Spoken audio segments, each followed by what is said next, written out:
The thing that I love the most about Mondays is the health update, especially if it's some too strong news. What's going on with you guys? The TheCaliEffect, king of games here, and boy, do I have some excellent news for you guys. Now, I apologize for not giving you guys a health update for last week, but I have to say, last week is probably one of the better weeks I've had in a very long time. Not only were we able to actually enter a Yu-Gi-Oh tournament, we got second place in that boy, and we literally only lost one match for 2 straight tournaments. Of course, that's all last week, but if you want to see those videos regarding what I just said, go ahead and check it out. I've also been able to go to the gym so I can stay strong. Been doing the little exercises just to get me right back on track, but it's gonna build up. I might even actually show you those exercises in another video, who knows? They're very, very simple, but I'm telling you, it's been helping a ton. Between that and the medication, as well as my doctor's appointment for the rheumatologist very soon,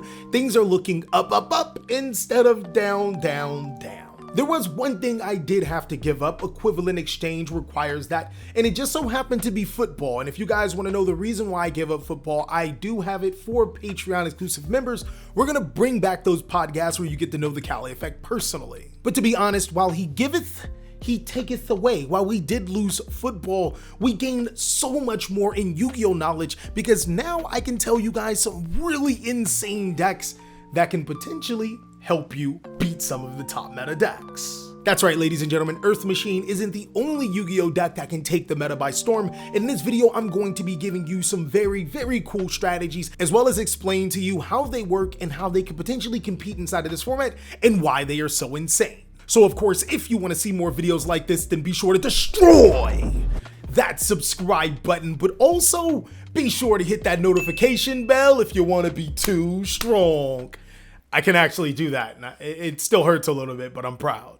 Also, if you're looking for other ways to support the channel, not only do I have a Patreon, I have a wants list cards that I'm actually looking for that I wouldn't mind buying or trading from you. I got a pretty nice collection to get them. But without further ado, let's talk about some of these insane decks in the Yu-Gi-Oh format right now. The first strategy I want to bring to your attention is actually a forgotten strategy from the Genesis Impact set. Yes, Drytron was considered the best strategy of the set, and Magists have done really well with Shaddolls, but I think a lot of players sleep on the Live Twin strategy, as it's not only a really good archetype, it also can be an extremely good engine. The Live Twin's main strategy is focused on 2 monsters in Live Twin Kisakil and Live Twin Leela. Both of these monsters allow you to special summon a Leela or Kisakil monster from your deck to your side of the field, which actually allows you to link summon into your Evil Twin Kisakil or Leela, which have some pretty good effects. Both the Evil Twin Link monsters allow you to special summon a Leela or Kisakil monster to your side of the field, and when they are special summoned, when you have their counterpart on the side of the field, you can either destroy a card on the field or draw a card from your deck to your hand. The cool thing about this is that these monsters are quick effects, so you can spring the effect to special summon a monster to your side of the field,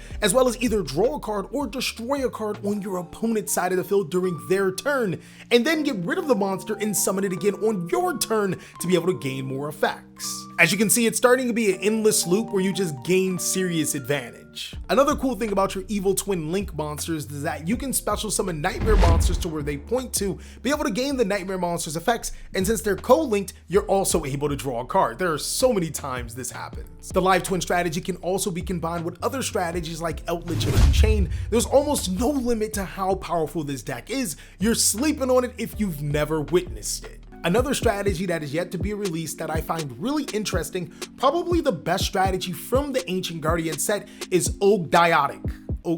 Ogdiodac. How do you say this name? Ogdiodac. Ogdotic.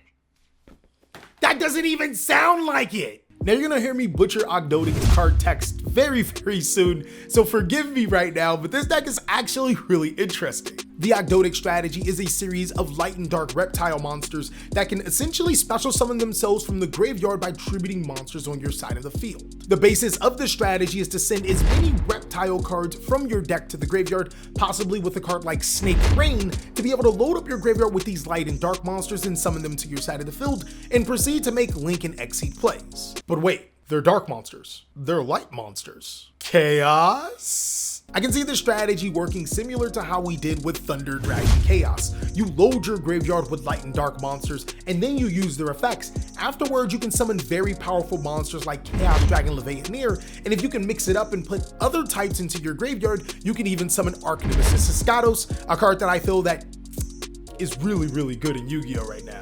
Ogdoad can also evolve into an invoke strategy, and later on combined with alien monsters. There's so much potential for this strategy to be great. Now, a deck that I can't leave off of this list because it's extremely good is Cyber Dragon.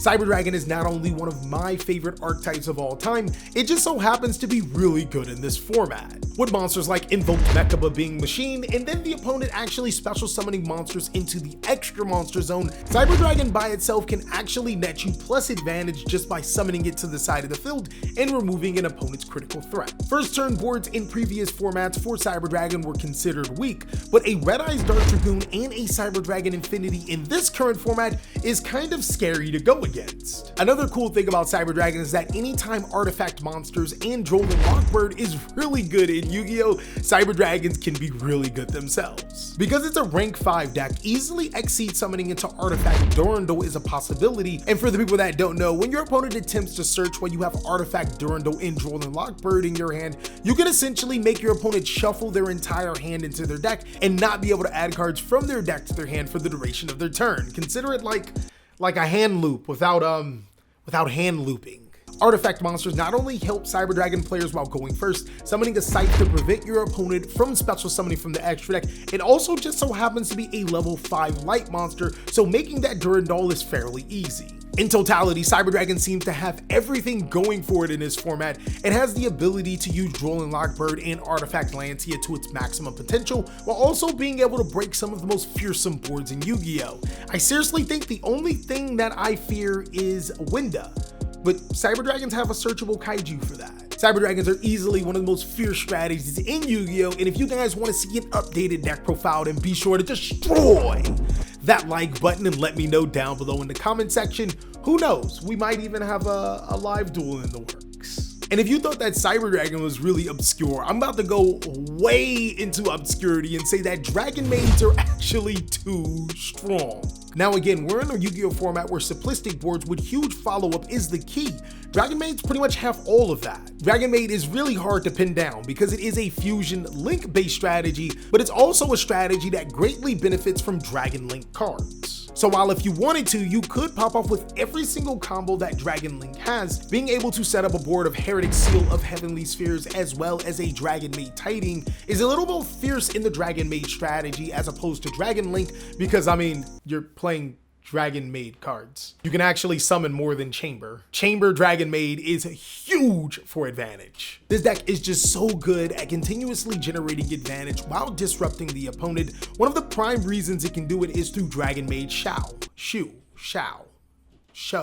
Regardless, being able to special summon a dragon monster to your side of the field, disrupt the opponent, and then special summon a House Dragon Maid from your extra deck, which can disrupt again and special summon some more, is how this deck rolls. And the last strategy I want to bring to your attention is actually a really good strategy. Some players on my other videos said that this deck is completely snubbed. No, I do think that Unchained is an insane strategy in Yu-Gi-Oh! Now, Unchained can be mixed with the Live Twin if you so choose, or you can play it pure, but the thing that I love the best about Unchained is every time your Unchained cards are destroyed, you gain effects. Inside of a format where there's a lot of destruction, that can help. The Unchained strategy is a trap-heavy deck that can play similar to Eldritch. Just use your trap cards to disrupt your opponent. Your Unchained cards, when destroyed, get you more monsters. Everything is kosher, but then your Link monsters take a completely different route. Your Link monsters allow you to link summon with your opponent's monsters on their main phase. That has what? Being able to take away some of your opponent's best monsters and then link up to another Link monster that can take your opponent's best monster is pretty funny. All the way into linking into your best boss monster in Abominable Unchained, allowing you to destroy a card for destroying a card, and then destroying a card for destroying a card, and then because you destroyed cards, you destroy cards, and on the end of the turn, destroy cards. This deck is extremely exciting to play and is a remarkable deck against some of the top contenders. Well, that is all that I have for insane decks that you should be playing. I really think that these decks all have their way inside of the format, but of course I can't name every single one of the insane decks right now. I want you to post down below in the comment section what are some decks that players are sleeping on. Also, if you want to see more CaliEffect content, be sure to check out these videos, as I'll catch you on the next one.